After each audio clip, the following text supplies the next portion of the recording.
Hello दोस्तों, आपका स्वागत है आपके अपने चैनल बालक ज्ञान में। दोस्तों आज हम आप लोग के लिए 13वां चैप्टर जो है बायोलॉजी के इंपॉर्टेंट क्वेश्चन लाए हुए हैं। ठीक है, आपसे रिक्वेस्ट है कि वीडियो अंत तक देखिएगा, क्योंकि इस वीडियो को देखने के बाद आपके एग्जाम में जो भी क्वेश्चन है इस चैप्टर से आने वाले वो सारे के सारे क्लियर हो जाएंगे। तो चलिए शुरू करते हैं। पहला जो क्वेश्चन है, पारिस्थितिकी क्या होता है। तो दोस्तों पारिस्थितिकी वह विज्ञान है जिसके अंतर्गत जीवों का अध्ययन उनके वातावरण के संबंध में किया जाता है। कहने का मतलब दोस्तों कि किस तरीके से जीवों में बदलाव हुआ है वातावरण के अनुसार, वो हमारा जो है इकोलॉजी कहलाएगा, चाहे पारिस्थितिक तंत्र कहलाएगा। ठीक है, चलिए अगला जो क्वेश्चन है, जाति या स्पीसीज एक ही प्रकार के जीवों के जो जीवन वैश्विक कार्य में परस्पर सहायक हैं और अंतर्जनन द्वारा अपनी जैसी संतानों की उत्पत्ति करता है, जाति या स्पीसीज कहलाता है। ठीक,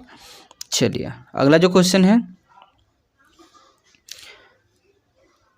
समशिष्टि या आबादी जिसको भी बोला जाता है, एक ही जाति के जीवों के स्थानिक संगठन को समशिष्टि या आबादी कहते हैं। ठीक है, चलिए अगला जो क्वेश्चन है, समुदाय।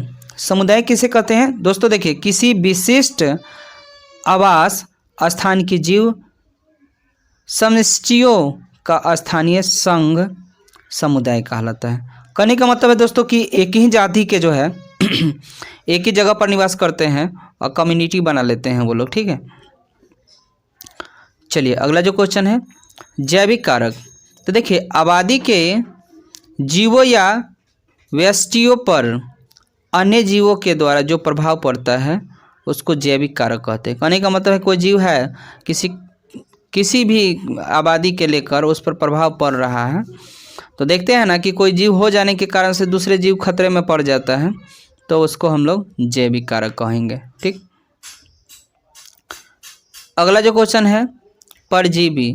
वे पौधे या जीव जो दूसरे जीवधारियों पर आंशिक या पूर्ण रूप से आश्रित रहते हैं परजीवी कहलाते हैं। कहने का मतलब है कि परजीवी उसको कहेंगे, उस पौधे को या जीव को कहेंगे जो अपने भोजन के लिए या किसी भी चीज़ के लिए किसी दूसरे जीव पर निर्भर रहता है, अपना काम खुद नहीं कर पाता है। ठीक है ना, तो उसको हम लोग परजीवी बोलेंगे। ठीक,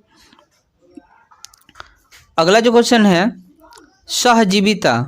तो देखिए, दो जीव के बीच ऐसे संबंध जिसमें दोनों को एक दूसरे के लाभ पहुंचाता है और उसे सहजीविता कहते हैं। कि दोस्तों मान लीजिए आप देखे होंगे कि किसी जानवर के ऊपर कोई कौवा वगैरह बैठता है, तो उसमें क्या करता है कि उसके सिर से ढील खा लेता है, तो एक दोनों जीव का यहाँ फ़ायदा हो जाएगा, क्योंकि वो जो है भैंस है या जीव है उसका तो वो ढील जो होता है ना, जू बोलते हैं, जू खत्म हो गया और जो खाया है उसको भोजन मिल गया, यानी दोनों को फायदा हो गया। ठीक, चलिए अगला जो क्वेश्चन है, अनुकूलन।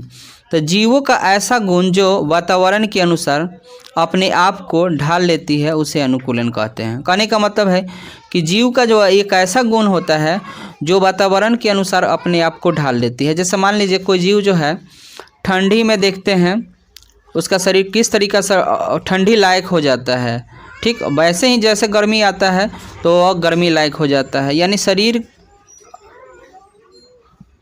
अपने आप को ढाल लेता है। ठीक,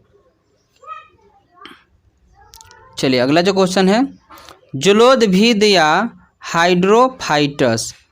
जलोदभिद या हाइड्रोफाइटस क्या होता है? तो देखिए, वैसे पौधे जो जलीय वातावरण में उगते हैं उसे जलोदभिद या हाइड्रोफाइटस कहते हैं। कहने का मतलब दोस्तों कि कुछ ऐसे पौधे होते हैं ना जो जलीय क्षेत्र में उगते हैं, उसको हाइड्रोफाइटस कहते हैं। ठीक, अगला जो क्वेश्चन है, मरुदभिद या जीरोफाइटस। वे पौधे जो शुष्क वातावरण में उगते हैं उसे मरुद या जीरोफाइटस कहते हैं। ठीक है, चलिए अगला जो क्वेश्चन है, समोदभिद या मेसोफाइटस।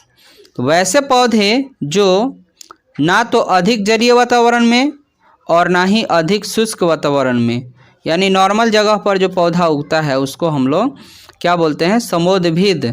ठीक है,